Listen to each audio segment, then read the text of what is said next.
Ba weep, Granagh, weep, Nini, Bong. Welcome to the first ever proper episode of Transformers AutoBook Club. Coming after a short pilot episode, this is a weekly video and podcast series where I, and hopefully a guest, read and discuss and deep dive into one issue of the Marvel Transformers comics. Just a quick note for anybody watching the video version. At the beginning here, before we start talking about the pages of the actual comic, there's going to be images on screen that are just relevant to whatever it is we're talking about. But later on, when we start discussing the actual comic itself, then you'll be able to see the artwork page by page as we go through. I'm excited to get this project rolling, and for the first episode, I asked my oldest friend, my brobot from another motherboard, Sai, to talk about the first issue with me. Yay! Hello, love. Thanks for joining. Hello, everybody. Hi. Sai, we've known each other for about 22 years at this point. Yeah, for a damn long time. Long time. Longer than we haven't known each other. Longer than insane. We've been around for like almost all of One Piece. Oh shit. Almost. Almost all of One Piece. But you're definitely the biggest Transformers fan that I know. So how did you even get into Transformers? Oh man. Back in the old days, back in my day, when we had to watch cartoons on the TV. On the tube. On the TV. It was basically like you were locked in on a certain time to watch Transformers. And it was really painful because I had to wait for My Little Pony to end. Oh. And then Transformers to show up. So I had to like keep flicking back and forth, like my little no. Then no, yeah. And you get to hear that epic opening. Yeah, I drew it. Yeah. When you heard that, like as a kid, and you saw those insane cars transform into robots or planes, your brain just went, okay, this is like the coolest thing in the world. Yeah. Epic. I kind of knew about Transformers as a kid, but most of what I got to watch on TV and even what I got toys of was what my dad liked, I think.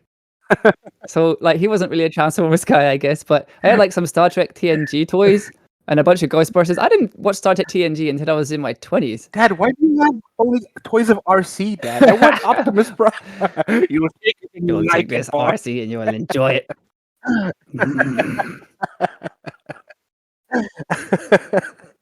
But yeah, the toys were insane, right? Well, I never got to have any. Oh, I got Star Trek and yeah, I got Star Trek and Ghostbusters. Oh damn! I'm sorry, brother. I'm sorry. No, it's okay. I remember I had Optimus Prime. Oh. Which was like, oh my! It's sad because I don't know where that is anymore. But like that was like my favorite thing in the world. Like, I'd sleep with that toy. Oh, that's so cute. It was so sick, you know. And I think I also had Ironhide at one point. Okay. All of which are like, you know, they're toys of the past. I don't know what happened to them. My mom would donate them to charity, you know. But I still remember how insane it was to have a toy that would transform. And they wouldn't, like, I didn't have instructions, so I just had to figure it out myself. But, you know, it's for kids, so it was so hard back in the day. Like now, like really, really recently, they've started a new one called Cyberworld. And the show's not great, but the toys are really nice because you can transform them in like 3 or 4 really easy little things. So it's really easy for like really young kids to do. So I think that's neat. Nowadays, they have those insanely expensive, cool toys that transform when you tell them to transform. Yeah, you got one of those. Yeah, I got the Megatron one. Yeah, a little segue. It's so cool. They made a Grimlock too now. Yeah, I think there are 4 now. I think I'm not like, don't quote me on this, but there's Grimlock, there's Bumblebee, which he does not deserve to be a toy like that, but whatever. Optimus Prime and Megatron. The coolest thing about these toys that they don't tell you about, which it's insane that they don't tell you about this, right? Is that once you buy the toy, you can get an app for the toy, and people can actually upload custom like movements for the toy itself. Oh. So you can actually add really cool new interactions, and they upload more sayings and stuff. Now that there's like a Megatron and Prime, you can have them interact with each other using the app. Oh, that's cool. They don't tell you this when you see the toy. They keep it hush hush for some reason. Man, what? So you could have Prime being like, "You who without mercy now plead for it. I thought you were made of sterner stuff." Who doesn't want that? Or you can have him say, "I'll rip out your optics" when he stares at Prime. You know, That is really so cool. cool. It is awesome. And like again, you can also make your own. Like it takes a little bit of like playing around with it, but you can actually do your own custom one too. Upload it if you want. Damn, that's Other people cool. to use. But that's a good segue because I got into Transformers because of you and a few people we knew, like way back when we were in our teens, our early teens, When we were young. at an outdoor anime convention in England. And we watched Transformers, the animated movie, outside on a tiny little laptop. And that was like the first time I'd ever seen it. And I'll always remember it because when Prime died, a shooting star went across the sky. And thinking about that now, that's like fucking amazing. I didn't feel that strongly about it at the time, but now, like, that's so cool.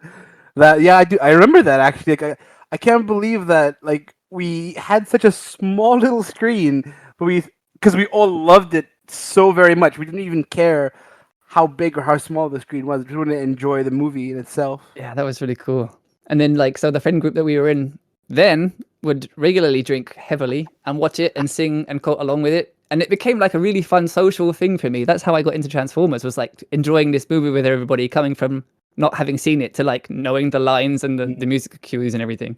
So like the first time I even watched the series, I was in like my late teens, maybe early 20s. And my friend in Japan, Dan, who you've met here, we both found out that we know the movie really well, and we did the same thing. So after having been out of England for like 9 years by then, I got to share that experience again with another friend, and it was so much fun. And that like was kind of the basis of where this idea came from. Let's not forget you taking tracks from the movie, putting them into a karaoke machine for my birthday. You know, that was insane. That was so much fun. Yeah, that was a fun time. That was epic, dude. Epic. Yeah. I don't know. The Transformers for me feels like a really community thing because of all those experiences I had. So maybe that's why I feel so drawn to it. Like now that I'm almost 40 and I didn't get into it until my 20s, really. Like it's a strange way around to go about it, but I'm so glad I did because I'm really enjoying it. Yeah, that's the beauty of it, though. Is like it's always there for you. You know, whenever you want to read, there's so much content. There's so many. About to say there's so much. Yeah, comics, movies, shows, whatever you like. You just have to like dig a little bit to find it. But they're out there, and they're always releasing newer, cooler stuff for us to watch. Some people might not like the newer stuff, but you know what? It's always fun to try and see if it's up your alley. But if it isn't, that's fine. There's so much more. Yeah, a bunch of the series that have come out, like, not, I mean, it's been 40 years, but recently-ish, that have got really good reviews from fans and stuff. Now that I live here in Japan, I've seen a bunch of the robots that are in, like, the Japanese series, and I never really thought about those when I was in England, but now I want to watch them because some of those are insane. They look so crazy. I get you. I wanted to ask you, the movie is full of amazing lines, but do you have one that's your favorite? Okay, I've got like 3. That's fine. Is that okay? Yeah, of course. I've got the iconic, you know, one shall stand, And one shall fall. That's just like insane to me. Yeah. You know. 2, Ba weep Granagh weep Nini Bong. You know, the universal greeting. It's always fun. The universal greeting. Makes me so happy. It's so silly, but it has a little place in my heart. And lastly, it's just fun. When you hear Grimlock say, you know, like, me Grimlock say, you kill them. You know, and they all like look at Grimlock. And they look at the other guys and they go, "Yeah, okay, let's go after that." So it's just hearing like Grimlock's dumb voice always makes me smile. Yeah, I love Grimlock's voice. Actually, I've been rewatching the G1 cartoon because it's all up for free now on Hasbro's channel. Ooh. And yeah, like I said, the first time I watched it, I was in like my 20s or whatever. But watching it again now, the voice cast is amazing. They're so good, and then even a bunch of the voices are the same people. It's like, it's bonkers how good they are. And like, as a kid, I would never have really thought about it. They got some like seriously good voice actors, especially like Leonard Nimoy as well. Like I didn't expect to hear Leonard Nimoy. Transformers, you know, but they make it work. They make it, even just lending Weird Al Yankovic to make music for the movie was phenomenal. I think one of the things that really like resonated with me is how good also the writing was in the movie. It's like, you know, there's a point where the Quintessons are putting someone to court, Yeah. and Guilty or yes, innocent. and then the guy goes, "Spare me this mockery of justice," and I'm like, "That was so what a wonderful line." Yeah, right. Because he knows that he's gonna say innocent and then kill you, And they'll right? kill you anyway. Hmm. So like, damn, like even like as an adult, I went back and I was like, God, that's such a thick line. Like the writing was on point. Yeah. I think they really had a lot of fun and they did such a great job for the movie. Yeah, for real. I'm with you. There's like some really, really amazingly well written lines that stick out because they're so good, and then there's some that stick out because they're so not good, but that's what makes them good. Like, excuse me, it's one of my favorites. Ah, my foot! Like, those are some of my favorites. It's really hard to pick like one favorite for me, but I think it has to be. I have to be really cheesy and say it's "Till All Are One." Till all are one. It's my favorite. It just lines up with how I look at life now that I'm getting older, and it's a Um, really nice cheers when you're drinking too. Till all are one. Yeah. till all are one. That's I agree. Also a really really cool line. So how about the Transformers comics? Have you ever read any? Yeah, I read a couple. You actually also recommended me this really nice hardcover a few weeks. Ah, yeah, that's the Daniel Warren Johnson comic. Yes, I'm really kind of like sad because so I was in the UK for holiday, and so as soon as you told me about this, I was on the hunt. And I went to this large comic book shop called Forbidden Planet, Oh yeah. and eventually I found it. I found the issue that had Prime on it. Okay. Um, but I was also kind of wanting the Decepticon one that has Starscream on it instead. Uh-huh. But all they had was this, so I panicked and I bought it because it was like the last one. And I was like, I really want this, and I don't want to be like, oh, I'm gonna be picky and not get it. You know what I mean? Right. So I picked it up, and I was so happy and stuff. And then I found out where I was staying. It was called Battersea Power Station. Oh yeah, yeah, yeah. Yeah, apparently at Battersea Power Station, I had no clue about this. There's a Transformers store there. Yeah. I don't know when they put that there. Yeah, I thought it was like a pop up. So when I heard about it like months ago, I had assumed, oh, it's gonna be gone by the time I get there. You know, it's not gonna. It's still there. It's still there, and it is epic. It's so cool. They've got statues outside. I really want to go next time I go back. I went inside, and they're just covered with like there's a whole wall of comics. Some with special like Battersea edition art on it that they've had drawn. Oh, that's nice. Right? Yeah. And then, lo and behold, as I turned, I see not just the Autobot hardcover, I see the Decepticon hardcover as well. Did you pick it up too? And I was like, no. Oh, you didn't? No. I had to be good. I'm on a budget. So Okay. I already got the Optimus Prime one. So I picked that one up for myself. So I decided to go and just buy a couple of like cool like magnets, pins, a really cool it looks like a cover for your phone as well. Hmm. But you can open it up and it acts as a little like a rest for the phone. Oh, I see. So it rests. Yeah, it's pretty cool. And then of course you see all the expensive, like really cool toys they have there, models. It was a really cool shop. Highly recommend if you're in London, Central London, go to Battersea Power Station. It's at the basement floor. You'll find this really cool Transformers store. That's awesome. Oh, I'm so overdue a visit back there. I'll do it eventually. Yeah, I didn't get super into comics until about 8 years ago. So when I was turning like 30, which is like so late in life to come to it, but I'm so glad I did. I love it. I love it so much, and I think I love it in a different way than I would if I'd been into them forever. But that means that I missed like all the IDW comics. I did get to read Shattered Glass. That was really nice. And then the one that came out the most recently was the Daniel Warren Johnson one, and that's incredible. It's like some of the best Transformers It's really good. I've ever read or like ever seen. But I really wanted to read the Marvel comics after I started to read that comic because that's the beginning. That's where they all started. Yeah. And like we had friends back in the UK who talked about how amazing they were and how much lore and stuff they added to everything. But they're really hard to get hold of because they're out of print until now. So Until now. this is my first time. Yeah, my first time being able to read all of these. And you get to see all the fantastic art and coloring. It's really nice. Yes, yeah, I was really excited about that. So one more thing I wanted to know: do you have a favorite Transformer? And if you do, why did they become your favorite? Oh my God, Wheelie. Really? Wheelie is my favorite. Oh, really? Just kidding. Nobody likes Wheelie. You said it so seriously too. I listen. It's cliche, but I love Soundwave. You know what? Me too, though. I've always been so attracted to the idea of like a robot that not only has music in them, but the cassettes can become weapons. Even though like I also I like jazz as well. Yeah. You know, but if I had to pick one, like my main one, it would be Soundwave. Just his voice, Yep. his voice was like butter to my brain. I don't know why. I don't know what happened, but when I heard his voice, I was like, yes, Right. this is insane. This is amazing. I'm sure like most kids are like Optimus Prime, Megatron, and then the people who had like brain aneurysms were like Ultra Magnus or Hot Rod, those people. But I hope they're better now and they've seen the light. Dang. But I would I would go with Soundwave. Yeah. I love. There's so many of them that I like, and like I'm watching the series again now. So it's like the series is weird because somebody will come in and then they'll have like a cool episode, and then you might not see them again for ages. So like the Insecticons showed up, and I was like, oh, they're really cool, and I like a lot of their voices. And then like of course I love Unicron just because Unicron is so big, and I've seen that toy in person, and I'm not a toy guy really. Like I have one Transformer, but Unicron's toy is so big, it's so impressive, it's so cool.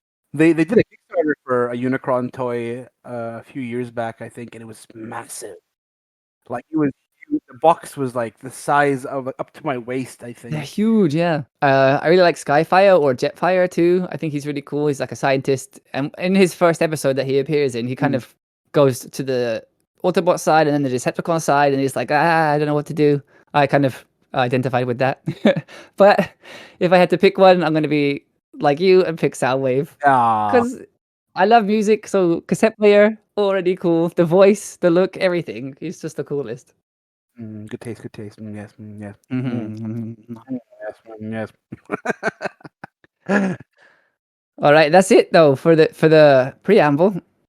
So, Sai, are you ready to roll out? Oh, he's not ready. Okay, I'm ready now. Let's go. All right, let's try again. Are you ready to roll out? I am ready, brother dearest. All right, let's open our first ever issue, number 1, the Transformers. All right, so before we even start reading the comic though, right at the top of the cover here, you can see it says number 1 in a 4-issue limited series.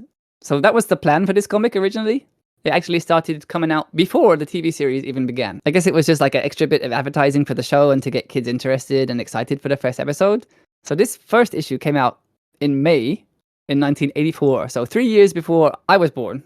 So that makes it a year before you. Yeah. Comics are usually monthly though, so I guess they'd have had to have like issue 1 in May, 2 in June, 3 in July, 4 in August, and then the first episode of the cartoon aired in September 1984. So this comic has total 80 issues, plus the UK stories, which I'm going to cover in this like podcast and video series too. Does it look like Optimus holding a giant like driving wheel in this for the front cover? Like he's driving a giant. Yeah, what is that pose? And they just had to like Photoshop a jet in his hand. This cover is bonkers. I don't know what is happening in this cover. So firstly, like you said, he's got like a very strange pose going on. And he's got a lean too. He's like leaning back. But then like just at the bottom you can see there's like a skyline or like a I don't know, environment there that he is so fucking big. He's way too big. Just way too big. Then there's this red thing, like I don't know if that is driving or flying. I don't know what this red guy is down here. And then there's Laserbeak up here, but then behind Laserbeak there's like an old man and a young boy. So I don't know if that's meant to be Sparkplug and his son, who in the comic is not called Spike, he's called Buster. But Buster is like 18, 19. So I don't know who this child is. And then like apparently behind Prime, like the heat death of the universe is happening. And there's this giant red orb. I don't know what that's supposed to be. So yeah, this cover is all over the place. You can tell that they gave a lot of leeway to the artist for this. And he had a lot of fun making it. Yeah. Oh, one of the things we'll come to is that the designs for the toys were like not finished. So they were just making this and kind of making it up. And you'll see when we go through the issue, there are some things that are really wonky. 75 cents. Wow. 75 cents? Oh, 50p in the UK. For that issue 1. For those who don't know, the order of the comics I'm reading is going to be a bit different to any other versions, but you'll still be able to read along no matter which version you have, because the list of the updated order is complete, and at the end of each episode I'll let you know which one I, and hopefully my guest, will be covering next time. Huzzah! The order comes from the recently kickstarted Image Skybound Till All Are One box set, which combines the US comics and the UK comics in the most chronological and seamless order possible, because they are all over the place. The UK issues would come out and have like parts of the American issues in, and it all got really muddled up. So to explain this quickly for anyone like me who didn't know, the UK issues are shorter and mostly take place behind the scenes, or like between issues of the US comic, because they made the crazy decision in the UK to release an issue every 2 weeks. But the US comic was coming out every month. So basically, the UK issues had to just come up with something to put out. So they reprinted the American stories, and then they just made up a whole bunch of extra stuff. Yeah, it's really a weird decision to make. So I think anyone following this order who has the US and the UK compendiums will have to jump back and forth between those like giant phone book-sized tomes to go in the same order that I'm going to, but it's possible. It's manageable. Skybound sent out the PDFs of the comics they're going to print this month, ahead of actually printing them and producing the books, which will start shipping out at the end of the year. So I'm sure I'll do like a very excited unboxing video or something when they're finally here, though I'm outside the US, so there'll probably be dozens of them by that time. But it doesn't matter, I'm so excited. But from those PDFs, we have the reading order listed, so it's going to be easy to follow along, I think. One more thing, just right at the start, so that everybody knows, and I'm totally honest, I've never read any of these comics before. This is my first ever read-through of the series, and I'm also someone who has a terrible memory. I don't know, and I don't remember all these things right out of my head. I read the comic first, and then I make myself like extensive notes, like 10, 11 pages of notes.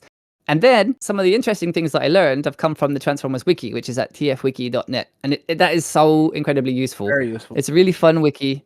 The tone is like really jokey and fun. And the catalog, like just so much information. So when I was watching through the cartoon again, which is all up on Hasbro's YouTube channel for free, I watched the episode and then I went to the wiki page for each one, and they list like animation errors, continuity errors, sometimes characters' voices are even switched. In one episode, Prime was like in the foreground and ran into the distance, but they forgot to remove the initial cell. So he's standing there in the foreground, and then like a second Prime runs out from behind him towards the Washington Monument. So, and there's like, they've also got like descriptions of deleted scenes and trivia. It's really fun to watch it that way. Anyway, that wiki has a section for the comics, which is similar. So it's really useful. So I'll most likely use that to point out any interesting or relevant stuff from every issue. But there's a lot of stuff that is just like coloring errors. And even like I was saying before the first issue came out, the toy designs were not finished. But later on, they were finished. And there's still just errors all the time, like coloring errors all the time. And I feel like seen a little bit, because I have trouble sometimes remembering who is who, and like, especially who is it? Huffer and Brawn are basically the same shape. They're just different colors. So I don't blame the artist for getting confused at all. Yeah. But reading through them like this is really helping me to learn everybody's name, so that's fun. So that was a bit of a long detour. Now, as I was saying, this comic came out before the show began airing, but why that's important is that some of the designs and the color schemes for some of the characters are totally different. Yeah. Some of them stayed that way for the entire series. In the first 2 issues, the designs and colors were based on the first animated commercial, and the Transformers in that commercial weren't even the final designs yet. It's actually up on YouTube. You can search it up, and I'll put the link in the notes too. That was really good. Coming soon. The Transformer. From Marvel Comics. Yeah, so this is an animated advertisement for the comic that's an advertisement for the animated series that hasn't come out yet. It would get me. If I saw that on TV, I'd be like, I'm in. Fair enough, yeah. Megatron looks almost completely different. His head is like a weird shape. I think it's like an early version of the theme song too, because there's the guitar riffs are missing. And there's a cool like... I really like that part. I wish they kept that in there. And the animation right at the beginning, like the very beginning of the ship flying over, is really nicely done too. But neither of those ships ended up in the final show. Yeah. And only the Ark comes to Earth, I think, in the cartoon, right? Starscream and Thundercracker's heads are completely different too. But this version of the commercial cuts off at the end. So they might mention the cartoon and that's just cut off. I don't know, but I thought it was funny that, yeah, this is an animated commercial for the comic, which is advertising for the upcoming cartoon, which is basically just an advertisement to sell toys. It's a long chain of things there. They did really good toy sales though, so it worked for them. We all bought their toys. This is why we're here now, 40 years in the future, talking about it. I wish I still kept mine, but yeah. Yeah, that's too bad. The image of the cover of issue 1 comes up at the end of that commercial, and it looks different to the one they actually used as well, but Prime looks closer to how G1 Prime looks in the commercial version. So it's weird they revised the cover for this and not the one they actually printed. Like they revised the cover to look more accurate for the commercial for the comic, but not on the actual comic. So I guess things were not finalized yet, and things just kept changing or something. Yeah. In the comic, Soundwave was famously purple instead of blue, and they kept it that way for the entire comic. Soundwave was just purple in the comics. But then IDW, like years and years later, tried to touch up and fix a lot of the coloring errors for the Transformers Classics books, which were the ones that I wanted to read that are like long out of print now and go for hundreds of dollars each. Yeah. I think that's where the version that Image Skybound are using for this came from as well. So they don't need to like digitally clean up everything all over again. But I don't know if they're going to make any changes or touch it up from that version. But what that means is that this is already a bit altered from how it was originally printed. So, yeah. I mean, we haven't read the original 80s ones anyway, so we're not going to know any difference. So anyway, that's why Prime looks so funky on the cover and why it says 1 of 4 when we know that this thing is going to run for like 80 issues. They always underestimate the power of giant robots. So that was a lot of stuff before we even opened the first issue, but I guess the first episode is going to be a bit of a long one. So let's get into the actual meat or like metal of the very first issue of Transformers, which has the very surprising and wildly creative title, The Transformers. The Transformers. Transformers. So right at the start, we're introduced to Cybertron, a planet the size of Saturn that's 9 times bigger than Earth. Cybertron is bloody massive. It's huge. And we get this really like flimsy science lesson on the evolution of sentient machines on Cybertron, where it says Autobots are the dominant life forms. Life elsewhere in the cosmos usually evolved through carbon bonding. Here, it was the interaction of naturally occurring gears, levers, and pulleys that miraculously brought forth sentient beings. So, machine parts just naturally evolved to appear on Cybertron and, like, came together into intelligent machines. Like, okay, let's just go with it, right? Sure. They really quickly explain that away, like, there's just lots of robots here, okay? And then in the last panel, there are lots of like weird Autobots that I don't think we ever see again. Yeah, background characters. There's like a really tall, skinny yellow guy, and there's like a green guy next to him that's even taller than him. I think his legs are hidden behind Prime's like shoulder there. I like seeing the architecture of the buildings as well, very Jetsons. There's a lot of little details in there. Yeah. Prime doesn't have his mouth shield thingy here either, if that's him, down there in the corner. The colors look like it's him, but the face is more human looking. It's kind of weird. But this is before the war, I think, so... Yeah. I was really surprised by how much text there is in this comic. I mean, it was pretty common in the 60s to have, like, so much text all over the comics, but I thought a bit less so in the 80s. But maybe they were trying to cram everything that they could in because they thought it'd end at issue 4. Yeah, it's going to end soon, so they got to get a lot of stuff in. It's a lot. So the first character to say something in the comics is actually Ravage, who doesn't speak at all in the cartoons. The fact that Ravage talks in this is really... That is weird, different. Yeah. I'm not used to that, I'm not going to lie to you. Yeah, I don't know if they keep that in. I don't know if that continues for the rest of the series or not. We'll find out. It is very jarring. I was like, what? When I first saw it. Yeah, I thought maybe it would just happen once, but it keeps going, so we'll see how long that lasts for.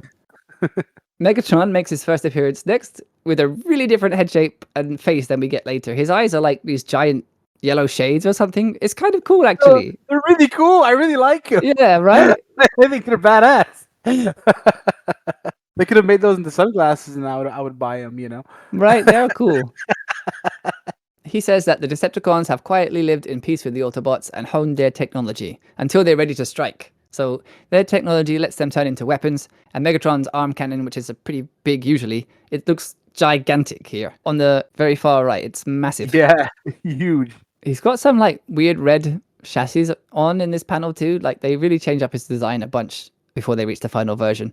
Yeah. The Decepticons start striking at Autobot strongholds, and the only reason we're given that they're doing that is that Cybertron is too peaceful, and Megatron calls it decay. So basically he thinks that living peacefully is making them too soft, and he wants war on a planetary scale.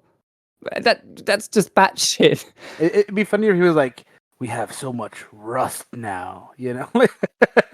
That would make even more sense. Like he's bored and wants to start a fight. Like, geez, okay. The opening stages of the war are so volatile that it throws Cybertron. Don't forget, this is a planet 9 times bigger than Earth, out of orbit. So that's how hard they're fighting each other.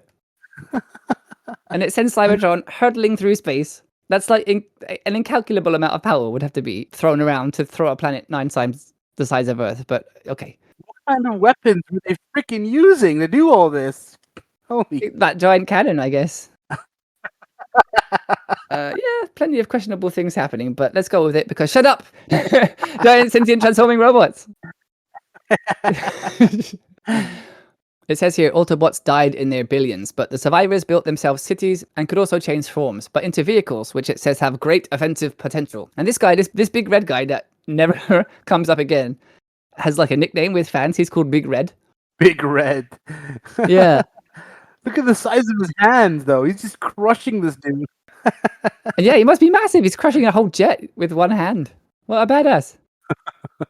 I don't know like who this was even based on, if he was based on anybody. It doesn't look like anything to me. And it says, in time, the magnificent armies on each side of the struggle become known as the Transformers. And then we get the credits here. Bill Mantlo wrote the plot, but Ralph Macchio wrote the actual script. Frank Springer was the penciler. Kim DeMolder was on inks. And there's maybe an error down here. It says Hissins and Parker were on letters, which is really funny because according to the wiki, that name is supposed to be Higgins. So Higgins is a lettering error in the letterer's name. Oh. But actually, I think that's from the recolor. I think that's not his fault. I think Higgins didn't do that. I think they could spell their own name. So I think when IDW did the recolor, it made some of the text go really wonky, and they just didn't fix it. Nelson Yomtov was the colorist, and Bob Budiansky was the editor. And lastly, Jim Shooter was the editor-in-chief at Marvel at the time, so he's credited there too. Which is an interesting bit of comics history. Jim died not so long ago in June, and we're in September now. But let's just say that he was a controversial figure. But historically significant in the Marvel and DC history nonetheless. The Decepticons planned their moves too well, and the Autobots weren't prepared, so their casualties are racking up. And Megatron's fusion cannon can level entire Autobot strongholds. Oh my god. Yeah. Holy. And he says that his plan is to wipe out every Autobot, and then rebuild Cybertron itself as a dreadnought to go and conquer the universe. Which is totally insane. I love how over the top and dramatic that is. Like, I'm going to take this entire planet and use it to conquer other planets. That's baller. An epic weapon. Like, I wonder what he'd even name it. Imagine if that weapon found Unicron. Yeah. There's a close-up of Megatron with his big yellow bug eyes again. Yeah, I really like those. From the ranks of the Autobots rose a leader, and he was the only one wise and powerful enough to unite the Autobots into a force that could stand up to the Decepticons. Now Prime looks like the final version, closer to the final version, but maybe the pre-war version earlier was supposed to look different, or maybe that wasn't even him. Prime can turn into this like weird, boxy tank thing, and only Megatron can rival his power. Prime allows the Autobots to regain a foothold and rebuild a bit, so now each side can hold their own. The war continues like this for 1,000 years. Well, Cybertron is still just flying through space. It also makes sense that the transformations would be different here because they haven't landed on Earth yet to like mimic the Earth vehicles. You know? Yeah, exactly. They haven't got the new forms yet. Yeah. So people are like wondering like why isn't he a truck right now? That's why, because they don't know what a truck is. I don't know what he actually is though. What is that? I just see it. It looks like a immovable cannon to me. Yeah, maybe it's just a cannon. But it's being so theatrical and bombastic again. But I really enjoy stuff like that. I think I have kind of a thing for stories that don't take themselves too seriously and let logic just take a backseat to having huge scale and exciting stuff go on like Flash Gordon or Fist of the North Star or something. Eventually, after 1,000 years, Cybertron is about to collide with an asteroid belt. And there's a robot explaining that they need to do something to save Cybertron. And it's sitting on some kind of big white throne, and Optimus refers to them as Sire. So it looks like a monarch of Cybertron. It's the first time I've ever seen anything like that. And I don't know if this ever comes up again, but he looks like he has a beard there on his face too. I don't know who that is. Do you have any idea? It does seem familiar in the cartoons, but I can't remember his name. Maybe I'll get to it in my rewatch eventually, but yeah, I don't know who that is. Prime volunteers himself and a specially selected group of allies to fly out and clear a path for Cybertron through the asteroids. But he says he knows that that's going to invite a Decepticon attack, and they're prepared to take that risk. he doesn't know that Ravage is listening in. To do this job, the Autobots create the Ark, which is the ship they have on Earth. Yeah. This one looks more similar to the cartoon version of the Ark than the one in the commercial did. So I guess this was drawn after the commercial that we saw. Yeah. But it's still silver instead of yellow. Some of these changes are like so tiny. I'm kind of curious why those things got changed. But if I had to guess, I bet yellow plastic is way cheaper and easier to make than shiny metal plastic. Yeah, for So they sure. probably just changed it to make the toys like easy to produce. Looking around the internet, it does seem like there were some Arc playsets or something. So like they had a reason to like want to change that, I guess. I remember before I found a toy that someone was selling that was the Ark that could transform into a robot, and I've What? never seen this before. Yeah, it was shocking to me that I didn't think the Ark could transform, but apparently this toy from this it was from another series. I can't remember the name of that series, but the Ark would transform, and I just blew my mind. That's cool. Yeah. Here on the next page is something I've never seen before too. This is Castle Decepticon, like this big spire they have. You know that was gonna be a toy. Like they wanted to make that into one of those like He-Man based toys. You know what I mean? Yeah, most likely.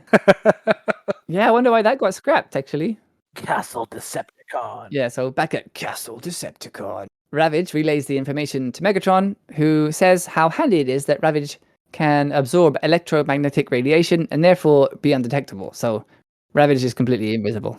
That's useful. Ravage speaks again and promises to continue to be useful to Megatron. And Megatron says their next move is to also create a spacecraft to follow the Autobots, let them destroy the asteroids, and then attack them and take out Prime to destabilize the entire of the Autobot forces. Which, you know, that's a solid plan. Yeah, because he's removing. They're already dealing with the threat to Cybertron, so let them deal with the threat, and then attack them when they're tired, I guess, and weak. Exactly, and then just take out the leader. Yeah, smart plan. So that might explain the other ship from the commercial earlier. Like maybe they had the script for this done before that was animated. But in the commercial, there were 2 ships, when in the cartoon only 1 makes it to Earth. The Autobots cleared the pathway by blasting the asteroids, and Prime says that thanks to their efforts, the planet can continue drifting and pass close by the 3rd planet of this solar system, which, you know, that's Earth. Look how amazing the colors are here. Like it's so much fun to see like the contrast of space in the background, the guns shooting the asteroids. It's really bright and colorful. This would be a sick video game. Not gonna lie, just Autobots blasting meteorites that are coming to set. Like that's how simple this would be, and I would play it. Right? On the NES or something. Yeah. Yeah, so they're going to pass close by Earth, but of course they don't know that that's Earth yet. And then next there's a close-up of Prime's face, and he has these like yellow eyes, and they're like downward pointing triangles. And I'm kind of sad they changed Megatron's eyes, but I'm glad they changed Optimus's because they make him look sad all the time. Yeah, He just looks really upset. I agree. But he's celebrating in the text. He says like, "Let us rejoice in our achievement." But he looks so sad.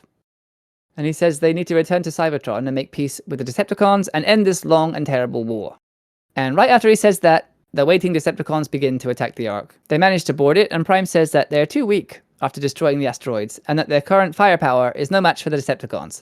And not to put too fine a point on it, but if you look at them, like you were saying, they're shooting the asteroids. That's enough to tire them out.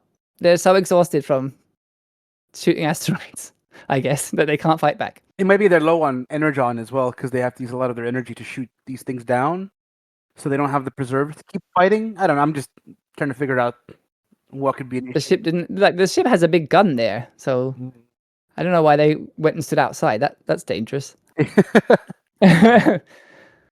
Anyway, the hull is breached and more Decepticons infiltrate the ship. And there's like a really wonky bit of text here that says that the Decepticons are fully fublio for battle. I think that was meant to say fueled. I don't know what they did during the touch-up process that caused that to happen and how like nobody noticed that or fixed it and it got finalized. But there might be some time for Skybound to fix that. Like this is the file they will use to print, but maybe they have time between now and then to fix some of these weird errors. There's a massacre that's like just as bad as the opening of Transformers the animated movie. Autobots are getting scrapped left and right. Oh yeah. And then Prowl tells Optimus that he calculates they have like 5.7 minutes before they're totally defeated. Which is funny because in the cartoon they're always talking about astroseconds. But anyway, it's minutes here in space. And Prime replies that they only have one course of action. And he also says that Prowl is one of his most trusted advisors, which I guess is debatable later, but for right now, Prowl is Prime's #1 guy. So Prime pushes a big yellow button with one finger, like really daintily. There's no dramatic slamming a fist on the button. He just like, boop.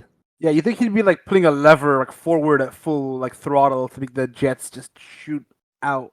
But I guess a button works.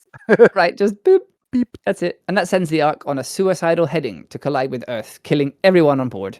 So he says his goodbyes to Prowl, and he says that at least they're taking out their enemies with them. So, like, I know the 80s was a different time. Like, Transformers, the animated movie, got a U certificate in England, which means universal. It has no age rating. Anyone can see it. And this movie starts with a major character getting killed and has an oh shit in it. But also, you would not see the word suicidal in a kid's comic today, like, no chance. Yeah. Actually, the previous pilot episode I made of the Transformers Autobook Club, just to like start things, was about Worst Bot Ever, which is a Transformers comic aimed at kids about an original Transformer called Ballpoint, who is a pen. And I noted while I was reading that no character ever even gets hit in that. No one takes any damage or shows any pain in the entire thing. It's all really fun and gentle. I read that comic. It was very nice. Yeah. Yeah, it's really fun and gentle. It was really cute. But it's funny to come from like reading that to like reading this. And both are aimed at kids. And this is a full on about it being a war and billions of Autobot deaths and apparent suicide. And like Ballpoint's a pen and talks to blenders. You gotta remember the time. 80s, man. Like anything can go through. Yeah, like they could show kids the most graphic shit and then be like, try to remember that this is a cartoon show, yay! And then now that wouldn't fly here because No way. they wouldn't allow that to go through censorship. So now the Ark crashes into the side of a volcano and lays dormant for 4 million years, which is the same as what happens in the show. Ooh, God. Gosh. Gosh golly. The volcano erupts, and just in case you wanted to know what a volcanic eruption sounds like, it's Vashtroom, according to this. Vashtroom. Vashtroom. So that's what a volcano sounds like. The text sets the date as 1984 when the volcano erupts. So that's when we are, 1984 now. The Ark sends out a drone to survey the planet for life, but being from Cybertron, it doesn't pick up on carbon-based life forms, and instead it scans an airplane, which looks like an attacking Decepticon. So it returns to the Ark, though it does note that this planet is not Cybertron, and they're not even in the same solar system as Cybertron used to be in. Can we take a moment to look at the drone? Yeah, you're right. It looks like one of those really shitty little like satellites that send to like Mars or something, like a rover. Oh, this is like a stick a dish on it. That's futuristic. Like when you think drone nowadays, this looks nothing like a drone. They just looked at some Apollo mission photo and they're like, we'll just take this thing, and we'll run with this. It's got like a long arm sticking out of it with just bits on the end, like not even recognizable as anything, just shapes. It looks so weird, but it's also like I can see back in the den that's what they would expect drones to look like, But it does make sense to be scanning. It wouldn't be scanning for like carbon-based life forms, more metallic-based life forms. Right, there's some really funny stuff to do with that coming up as well. The drone returns to the Ark. It comes across a highway, which it says in the text is in Oregon. So yeah, Transformers takes place in Oregon, in the comics at least. But seeing all the cars there overloads the drone, and it picks up other forms of machinery as well, which didn't exist on Cybertron. So it makes its way back to the Ark and begins the revival procedures on all of the robots that are in there. Using the data it collected, it rebuilds the robots inside the Ark to be able to take forms similar to those it observed in the environment to ensure survival. But it can't distinguish between Autobots and Decepticons, and therefore just rebuilds everybody who was inside at the time of the crash. They'll all be rebuilt close to their original specs, which is why the Autobots and Decepticons are still different when it comes to alt modes. Everybody begins to wake up, Autobot and Decepticon. Prime says that they have to finish what they started. And then what comes next is this huge double-page info dump where everyone has to say their own name and what they can do from the Decepticon side. Lots of the colors are really different, and some of the personalities aren't quite there either. Yeah. But hey, they just woke up. Give them a break. They gotta introduce themselves, right? So they gotta let the audience know who they are. So then we get introduced to Megatron, Skywarp, Thundercracker, Starscream, Rumble, Frenzy, Ravage, Buzzsaw, Soundwave, and Laserbeak. Ravage is talking again here too. I'm sorry, I gotta give it to this unnamed robot that like revives all of the Autobots and Decepticons. Like this yellow thing. He did a great freaking job. Yeah, right. For someone who has no idea, like look, if you look behind him, there are parts everywhere. Yeah. Like, this is like a Lego builder's nightmare when everything is mixed in with one another. Like you think he'd Frankenstein some pieces with other parts, But he does a bloody good job. So kudos to you, unknown robot. Yeah, well done, yellow mechanic thing. Yeah, that's true. I didn't even think of that. Megatron says that the Ark shared information with everyone, so the Decepticons know that Earth has lots of untapped resources that they can use to fight back, and Starscream asks, why not just wipe them out now? But Megatron says no, they're weak. One of their mightiest is missing, and that they will attack when they have a better opportunity. They transform, and, well, it says retreat, but that implies that they had somewhere to go back to, but they don't yet. So I call this running away. Like, this is not retreating, this is just running away. Hey, you see Soundwave somehow flying in that shot as well. Yeah, there's lots of things that are a bit weird. So yeah, I wouldn't call that retreat. I would call that running away, but I'm sure Megatron would not enjoy me saying that. Yeah, he's advancing in the opposite direction. I'm advancing away. So now it's the Autobots' turn to introduce themselves. So we get Prime, of course. Ironhide looking so weird. I don't know what's going on with him there. He doesn't even have legs. Very strange. It's got like tank treads, but only on one side of his body. And it doesn't look like he has a head. Yeah, I was gonna say, does he not have a head? No, and there's a big missile or something. There's like a big missile or something in the middle of his body too. Like, what a weird picture to pick to introduce him with. And he says, I've got a bunch of new liquids I want to test out in my water gun. Yes, sirree. Which, just poor choice of phrasing there too. Ugh. There's Huffer, who I feel like barely features in the G1 cartoon, but he's in this a lot. Bumblebee, who says his levers love a good swim, which makes it sound like he's going to be a boat. Yeah. But his shape is pretty weird here as well. So I don't know if he was originally going to be a boat, but he gets turned into a car. You think? There's also Sunstreaker, Cliffjumper, and Brawn, who looks pretty much like he does in the cartoon. And there's Sideswipe as well. Mirage, Bluestreak, Prowl, Jazz, and Hound, who looks like the gigantic green guy from earlier.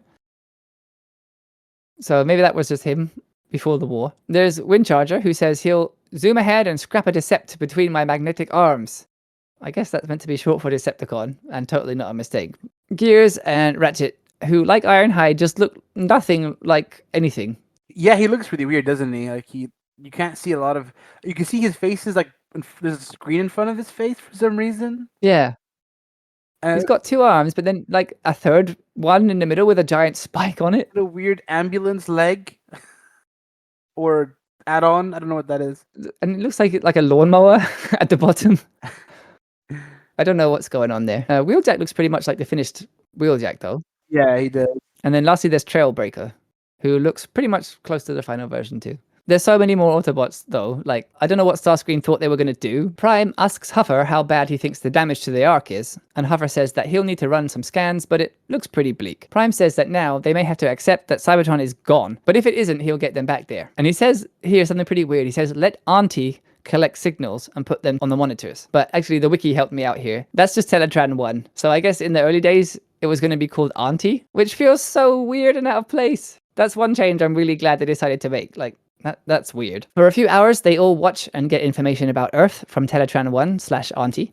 And Prime notes that millennia ago, when they were planned to pass by the Earth was completely empty. And now that they and the Decepticons have landed here, it's their duty to get rid of the Decepticons and to protect life on this planet from them. Because it's their fault that they ended up there. Yeah. Also, I think the thing is, Optimus can't promise them he can take them back to Cybertron because they've been here for so long. They can't even tell them if it's still there. Right, it's been 4 million years, yeah. Yeah, so like honestly, he doesn't know, and he can't say he knows. So he's like, "Listen, I don't know if it's still there, but if it is, I'll try to take you guys back home." You know? Yeah, exactly. He's being more realistic, which I like a lot more because it's more like realistic than, "Oh, it's there. Don't worry, I know it's there." Yeah, I'll get you home. Like, it might not be there. Don't lie to them. Just tell them how it is. You know? That's Prime. That sounds like Prime, right? Yeah. Straightforward. In the current comic that Daniel Warren Johnson is writing, for now it's about to change to Robert Kirkman, the writing really leans hard into that, and it's like excellently executed. Prime's guilt really comes through and like clearly weighs on him. One of the covers for issue 9, which they use as a variant cover for that book that you bought, is like Prime holding the Earth on his back, and the Earth is like covered in cracks. It's amazing. So it's really interesting to see a seed of that here. So I wonder how much they'll explore that in the series as it goes along. We get introduced to some human characters here. There's an auto shop that says S. Witwicky Repair. So the father here is clearly Sparkplug, but the son is called Buster. And the wiki helped me out again there. Early on, Spike was the original name, But then somebody involved with producing the cartoon said that it was too aggressive sounding, and so they changed it to Buster. And then they started to make the comic. And in the end, the cartoon ended up going with Spike anyway. But here in the comic, he stays as Buster, I think. The wiki said that Butch was another name they had considered for him too. Oh. So Sparkplug is fixing up a car, and he's a little bit annoyed that Buster is home late. Buster explains that he's been studying, hoping to get a scholarship, which says will mean less bills for his dad to pay for college. And his dad says that he knows he's doing his best, but Buster always having his nose in a book really bothers him, and he wishes he would do something more useful that will lead to a job. Listen here, you little shit. Stop studying. Right? It sounds a bit harsh on Buster. The kid is just trying to get better grades, man. At least he's like not out joyriding, you know. He's having a good Yeah, thing exactly. studying. It sounds like Buster kind of wants to have a different kind of job than mechanic, but Sparkplug lets Buster go out to the movies with his friends, and we see his thoughts about hoping his son knows that he only wants what's best for him, and that he thinks the world will eat him up if he doesn't have any practical skills. And I might be like way overthinking this, but going into 80s and 90s comics compared to comics now is like a massive rabbit hole. But like for an 80s comic, setting up this kind of complicated misunderstanding between them and like presenting their relationship as being pretty warm, like they clearly both care about each other despite their differences in opinion. Yeah. And I feel like that kind of depth is really rare on its own. But to do all that in like one page, I've never read anything that does that so fast from like that time period. So I really genuinely think those 2 pages are really nicely done. You know, they're like, we can't give humans too much in this comic. You know, they don't want to see them. They want to see the robots. Yeah, stuff it all into 2 pages. Yeah, I guess you're right. Right after that, there's a really goofy hitchhiker waiting for a ride, and like a reconnaissance team of Autobots in car mode drive past him, and he's like, oh, nobody's driving. They picked up some vital machine signs, whatever that means, and they're going to go check out whatever that is. But they find a drive-in full of cars, and the cars are all pointed at the movie screen. So this is really funny to me, like the Autobots don't understand that the images of the humans on the screen like is a movie. They like assume a weird ritual is going on, and all the cars are the life forms on Earth. They found a cult. I thought that was really funny and clever. Yeah, they thought it was like some weird cult, but like we don't have drive-ins in England. So how about in Kuwait? Do you have one there? We used to have one way back when, but then it stopped, and now it's too hot for those, so we just stick to normal, Oh, right. traditional cinemas. But yeah, I thought it was really funny. They detected all these cars in one place and then went to see what was going on. Laserbeak was following the Autobots and reports what they found to the Decepticons, who at this point don't have a base and they're just like hanging out on a rock. So that's cool. Also, Laserbeak talks. Laserbeak talks too, yeah. So they realize that the Autobots want to form an alliance with the inhabitants of Earth, which might stop them from getting the energy they want and bolster their numbers. So Megatron orders the Decepticons to attack. The Autobots go into the drive-in and plan to just stake it out, still thinking that these cars are like the inhabitants of Earth. They drive past the drive-in cashier, who's confused to see empty self-driving cars. All right, how many? Come on. You pay by the head, you know. Whoa, they're empty! Well, he did pay by the head, and I don't see no heads in the car, so technically... It's free. So this is where, remember the cover had that old man and the young boy. This is where that gets really inappropriate, because Buster is getting very hot and heavy in the front seat of his car. His friend in And there's just like his friend Pervin in the back seat. And he just asked him to move so he can see. Why would you bring your friend with you to the movies if you're gonna do that with a chick? When you were planning to do that. Oh, man. Right, what an awkward third wheel. Anyway, for some reason, he's still trying to watch the movie. And it turns out his name is O. I don't know if he ever gets a full name, but they just call him O. Buster's lady friend there has quite a figure, doesn't she? Yeah, she does. Let Noel hang out. For some reason, no shoes. No shoes. That's the first thing I take off when I'm in the mood. Off with your socks. Oh, you dirty minx. When the socks come off, you know it's business time. Maybe that's his thing. Maybe he's got a fetish. So we have so much depth about this scene. It's insane. Yeah. Who do you think he picked up first?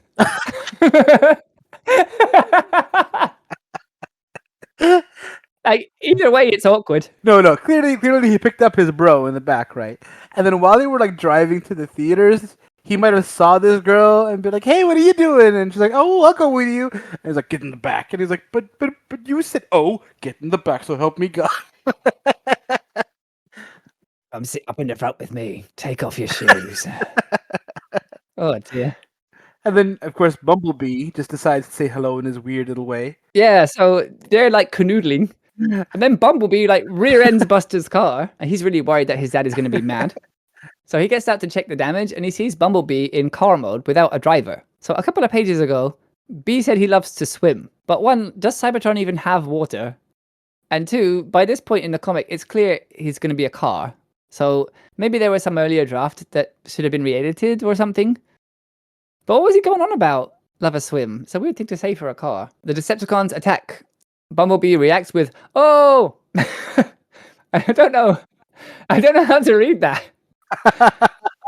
Like, it seems like such mild surprise. Like, Buster and Jesse... Oh, snap! While Buster and Jesse and O are, like, thrown onto the ground by laser fire, the other two say they should run off, but for some reason, Buster, having heard Bumblebee's "Oh!", which he says was a cry of pain, wants to stay and check it out. The other Autobots comment that the Earth vehicles have done nothing to defend themselves from the Decepticon attack, and they say they had to do something, so they transform. Starscream complains about being ordered to make a frontal assault, and it looks like Thundercracker is the one to say, "Just do as you're told, stop contesting Megatron." Quote, "As you've been known to do." So even like way back in the beginning, they're setting him up to be a troublemaker. Yeah, always defying him. And Brawn punches the crap out of Laserbeak, and Sideswipe waits for his opportunity to attack. It looks like Laserbeak's wing is just broken. And this is some really 80s comic dialogue. "So, Starscream, you strike at me because you think isolation makes me vulnerable? You have obviously never flown in the face of my glass gas gun." "Yeah! The gas coats me, making my metal brittle and breakable as glass." Like, this is a visual medium. You don't need to you don't need to tell me. You can just show me with the pictures. But they really did that a lot back in the 80s. But actually, having read further ahead to like prepare for the other episodes, that doesn't happen that much. They're quite good about the dialogue. It doesn't get so clunky often. Starscream tells Thundercracker that they have to retreat, while Hound worries about where Bumblebee has got to. Ravage is skulking about in the shadows and relays the Autobot position to the remaining Decepticon. Hound fools Ravage with a hologram, while Prowl and Sideswipe tussle with Soundwave. Cliffjumper and Sideswipe finally notice the humans and realize that they were controlling the cars that they'd seen before. And they make a really smart move here, I think. Their new realization changes everything they previously thought about the entire situation and like the whole planet in general. And they just decide to go back and tell Prime about it in person, knowing that both Soundwave and Ravage are close by and can pick up any transmission they might make. Yeah. So like, that's solid tactic. A Hound asks, what about Bumblebee? Prowl says they need to draw the Decepticon fire away and that perhaps Bumblebee already left ahead of them. Buster checks out the damage to Bumblebee and he says that he can still hear a sound almost like crying coming from the car, and it's leaking something that isn't oil. Oh, poor Bee. Yeah, I know. And this, don't forget, he was injured before the battle. He was taken out by ramming himself into somebody else. So he decides he should ask his dad to take a look at it, and he decides to drive Bumblebee home. But when he gets in the car, he finds out there's no ignition and no key, and that the car moves by itself. So all he's doing is just like guiding it with a steering wheel. Yeah, it's really just steering it around. Mm-hmm. Buster's mind is racing about having seen robots fight planes and then turn into cars. He gets the car to his dad's shop, and he starts working on it. Sparkplug hears the noise. What's the deuce? Yeah. Sparkplug hears the noise and comes down to see what's going on. And when he finds Buster working on the car, he's so happy about it that he doesn't even ask Buster where the car he left in is, which Buster like left at the drive-in with a dent in the bumper. Yeah. But he says that Buster can use the shop whenever he wants, and he's so proud to see him put down a book and work on a car with his hands. Buster tells his dad that he has no idea about cars, and that's why he brought this one to him to take a look at. He tells Sparkplug it's not only a car. Sparkplug says, "It's got wheels, boy, fenders and headlights too. Just what would you call it?" Alive! Yeah, one or other, or both of them, yell, "Alive!" And then you just hear poor Bumblebee like, "Help me, please! I'm dying!" Yeah. Yeah, that's exactly what he says. "Help me, I'm dying." I'm like, come on, Beat, you bumped into a fender a little bit. How are you bleeding out already? Like, I don't know, maybe one of the lasers hit him in like a critical place or something. And that's the end of the issue. Poor B. So that's it. That's the first issue. I really liked the first one. That was a lot of fun. Yeah. There were more clever things in there than I like anticipated. But I just feel like B's injuries should have been presented like a little bit better. Like, Yeah. Only really because they're making him look so frail. But it's a nice cliffhanger to leave it on. They could have added like I don't know, like a big giant like hole on one side or something to make it more visually noticeable, Yeah, make him look really messed up, right?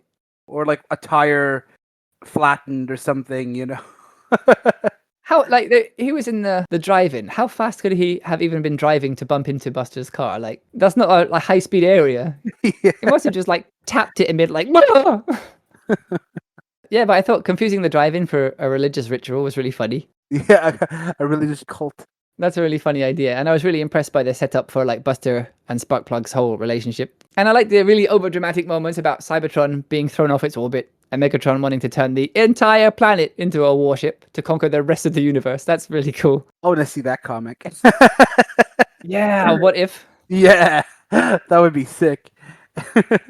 They tease some little threads in there too. Starscream has not so subtly already been shown to habitually defy Megatron. Yeah. And Megatron ominously says that one of the Decepticons is missing. The art is a bit wonky in places and very wonky in other places. But on the whole, I'd say it's pretty good. And the art is really nice too. I love how the colors can really pop. They have a lot of this really nice comic vibe that like I can see some of these I could put it on my wall if I wanted to because it looks so much fun to look at. Yeah, super, super bright. Yeah. And drawing like humans is one thing, but Transformers are so blocky. Like I'm no artist at all, but to me it seems like a totally different skill to draw like 3D shapes properly and get all the angles and corners and shadows and everything right. Yeah. Yeah, it must have been so much work to draw all of this. And considering the designs were not even final yet, so this was all by hand without computers, without knowing exactly what you're drawing. What? You mean they didn't have the power of AI to make them like wonderful pieces of AI art? No, they didn't have the lovely wonders of AI art. All by hand with like erasers and stuff. Not even like a computer with a eraser tool. I had to use a rubber eraser. And yeah, like you said, I like the coloring a lot too. It's really bold and bright for the Transformers themselves, but all the backgrounds are really like pastel-y, so they don't clash. It's really nice and bright all over the place, but nothing really is too loud. And lettering in comics is something that I really try hard to think about and to appreciate. And I feel bad about it because letters are like so absolutely critical to a comic. Like we couldn't read the comic at all without the letters. But Yeah. so I want to be better appreciating them. The letters also add the speech bubbles and the thought balloons and all those kind of things on too. And they did a really good job differentiating stuff. You want the letters to be easy on the eyes as well because if you're reading a lot of text, you can get lost trying to read the sentences, you know. Right, exactly. So having it easy on the eyes keeps you in the moment, keeps you reading it, keeps you like in the story. And to like, I don't know how they did lettering in the 80s, but I assume it's again by hand. So somebody had to write all of this by hand. I don't know if they use ink to do it, or if they use a pen, or how they do it. But that's an insane amount of work, especially considering how much text there was in this comic. And the fact it's all in caps, like it's all capitals. If you notice on the text, nothing is lowercase, so that takes a lot more space as well. And they did some cool stuff with the speech bubbles and the thought balloons too. Like Ravage has square thought bubbles, and Megatron had like one time he was yelling and had a big red outline. And there's also all the big bold letters for sound effects. So yeah, they did a really good job of it. And like I was saying, it's back in the 80s too, so it's even more impressive than it would be these days. So yeah, that was our first one. So I'm really looking forward to reading the next one. And I had such a good time. I had a lot of fun.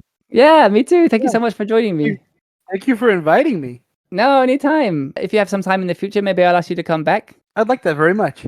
Yeah, awesome. I am really excited about this, and I can't wait to see all the work you put into editing and making this come as a finished product, so I can see it. Oh, thank you. I'm excited. I'm excited for it.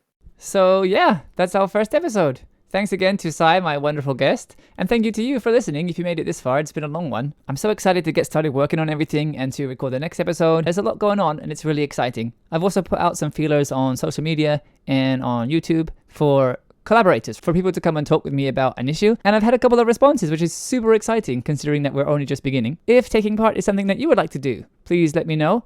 It will really help if you know at least a little bit about Transformers, but this is my first time reading through the comics, and I am by no means an expert. And I want this to be like a community thing. I want this to be a fun thing. So don't feel intimidated or like you have to be an expert, that you have to have done a podcast before, anything like that. This is all fun, and this is all for the love of the comic. So I really want anyone to feel welcome. Really, the only stipulation is good vibes only. You can contact me on Blue Sky. I'm at Clarion Comics JP. You can email me, transformersautobookklubb@gmail.com. You can join our Discord server. I'll put the link to that in the video description and on the show notes for the podcast version. And if you really feel like it, you can help the project out by sharing it with your friends, by leaving it a review on iTunes, and by commenting on YouTube, subscribing, sharing, doing all those things that everybody always tells you to do, that I'm sure you know about by now. You're a smart person. I believe in you. Alright, so at the end of each episode, I will let you know which issue we're going to be reading the next week. So if you want to read it before the next episode comes out, you have a whole week to do that. Or if you want to wait and read along with us, you can do that too. Next episode's issue will be issue number 2, Power Play. I'm really trying my hardest to make this thing come out weekly. There's a lot of things to do in order to make that happen. I have to read the next issue of the comic, I have to record the audio of the current issue, and I need to put together the video version too. I'm really trying to stick to a weekly schedule. That's tentative for now, I think. I don't want to burn out on it because I really want this project to continue because I'm enjoying the heck out of doing it. But like I mentioned before, to do this, I have to make myself like 10 pages of notes per issue, and that takes a fair amount of time too. And I also work full time. This is not something I'm doing because I have a lot of free time. This is something I'm doing because I want to, so bear with me. But as I said, I'm really going to make a push to try and get this to come out every week. That said, that's all from me this week. So until we run into each other again, take care, be kind, do good, till all are one.